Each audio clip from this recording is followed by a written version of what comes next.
Turkesterone is becoming increasingly popular. In fact, it's bloody everywhere within the fitness industry at the moment. Like, wherever I look, all I see is turkesterone is amazing, turkesterone is crap, turkesterone is expensive, turkesterone is cheap. And it can be really confusing to know what the hell is actually going on with turkesterone. But what we do know is that it's being sold by some people as being absolutely amazing. There are people comparing it to steroids, but natural, with no side effects. So it's understandable why it's kind of taken the fitness industry by storm. And these big influencers are selling it like it is this incredible, life-changing compound, but then they're saving their own asses by saying, maybe, it might give you all of these crazy results, but it might not. So it's okay, you can trust me because I'm saying maybe. It's going to pack on so much muscle and you're going to gain so much strength. This is what it did for me. 4 pounds. 4 pounds of muscle. Sorry, tickle in the throat. But it might not do it for you. But buy my supplements. Turkesterone is being sold like a magic pill. But to be honest, despite my rambly intro that sounds very negative about turkesterone, I really have no issue with this. I mean, I could not care less if you want to spend some of your money on trying out this supplement. And I really don't care if there are influencers that are trying to make money by selling a supplement. It's up to them if they want to sell it. It's up to you if you want to buy it. And neither of them affect me because I make my own decisions. Them selling it doesn't force me to buy it. But anyway, that is not what this video is actually about. This is about the whole natural status of turkesterone, and are you actually natural if you take it? Yes, right now, if you take turkesterone, you are natural, no more unnatural than if you are taking protein powder and creatine, because it is not banned. But it is on the WADA watch list, the World's Anti-Doping Association, and that means that they are keeping an eye on it and they might ban it. And that is bad news if you are currently or ever plan to or ever decide that you want to compete as a natural athlete in pretty much any drug tested association. So currently right now turkesterone is natural, and if you're currently taking it, you're natural. So what happens if it then gets banned and is now unnatural? Are you still natural? So what happens if turkesterone is made as a banned substance by WADA? Well, lots of people are jumping on the turkesterone hype train right now because it is being sold as having no side effects and being completely natural. So I can see why they're jumping on it, but to be honest, I think this is very short-sighted. People are not hesitating because if they take it, they're natural. No less consequences than trying out creatine, but that's not necessarily true because creatine, let's be honest, it's never going to be banned by WADA. Turkesterone is on the watch list. It literally could be banned. But then they say, oh, it's fine because if turkesterone gets banned, I'll just stop taking it and then I'll still be natural.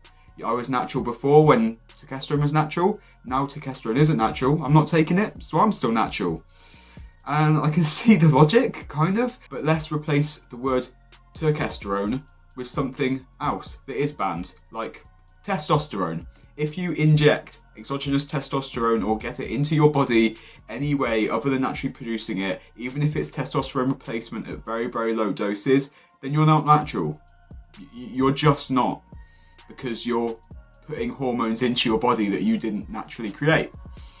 So let's say testosterone is currently unbanned, and if you take it, you are natural. Tomorrow, WADA make testosterone banned and not natural, so you don't inject again. Are you instantly natural, or are you not natural because you've been injecting testosterone for the last 2 years? Yeah, you're not natural. So the same thing is going to go for turkesterone. If you stop taking turkesterone just because it becomes banned, if you've been on it for the last 2 years, then to me, you're not still natural anymore. You're now not natty. So you need to think ahead about these things. So that's kind of my opinion on it. But now actually let's discuss the rules. And I'm definitely no expert on this, but I do know a little bit about it, which I'm going to share with you. Different federations approach things like this differently. Some federations will just urine test you for drugs, and if the drugs aren't found in your urine, then you're natural. So that means if something has a very short half-life and it's going to be in and out of your system quickly, you can take it and then pass as natural even if it's banned. as long as it's out of your system in time. And for testosterone, it's going to be out of your system within 8 to 16 hours in most cases. So it'd be pretty easy to evade that on a drug test, especially if it's not random drug testing, if it's on the event day and you know it's coming up. But there are other federations which don't approach it like this.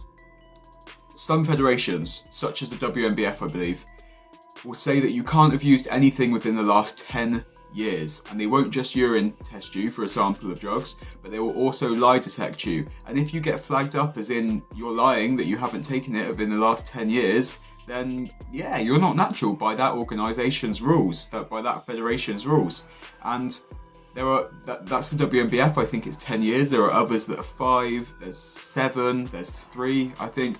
So basically, your natural status is going to be determined by the rules. And some of those are the most trustworthy, reputable federations there are. So you're really shooting yourself in the foot by not being able to compete with them, all because of some supplement that might maybe give you a tiny little edge that hasn't even been proven or shown in any replicable studies that aren't massively flawed. I think you'd feel pretty stupid. How cool is my mug, by the way? So, my opinion on this whole situation, for whatever the hell that is actually worth, I do not think that testosterone is gonna be banned by the World Anti-Doping Association. There are a ton of substances on their watch list, and the research for ecdysteroids is so poor and so unpromising and so majorly flawed that I just can't see it ever getting anywhere or going anywhere. I'm not going to go into that because I'm nowhere near intelligent enough, but if you want to see a video that really breaks it down and destroys it, check out Jeff Nippard's video on Turkesterone, because it basically shows how all of these studies being quoted and how amazing it is are pretty much full of shit. So yes, I don't think testosterone is going to be banned. However, that being said, I still don't think it's worth taking it. I don't think it's worth the risk. I personally compete in natural bodybuilding, and if I was ever able to not claim natural and compete in a natural organisation anymore because of fucking testosterone, I would be devastated. I would be so upset and frustrated with myself, because that's like taking creatine or something even less likely to work, like supplementing with beta-alanine. No. And it's not that I have any issue with people being unnatural. If you want to be not natty, then I don't care. I really don't care. But what I do have an issue with is when people claim natty, but they will do every tiny thing to be as close to not natty as they possibly can. They'll push every little button, and they'll try and sneak in these little ways, like testosterone this and that. Anything that can edge them towards not natty while still being able to claim not natty, that's what I have an issue with. So there's that side of the risk in terms of me not being able to compete as a natural athlete anymore, so I don't think it's worth the risk there. But we also don't know what some of the unintended consequences of taking testosterone could be.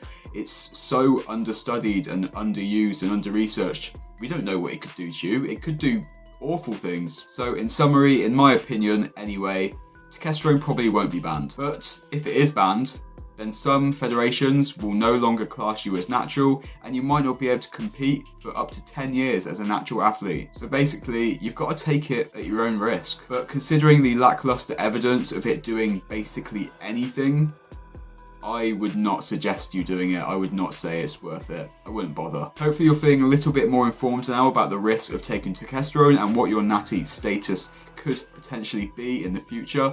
If you are currently taking it, or if you plan on taking it, there might be a little more that you need to think about. Hit the top link in my description for progressive physique coaching, and that's all from me.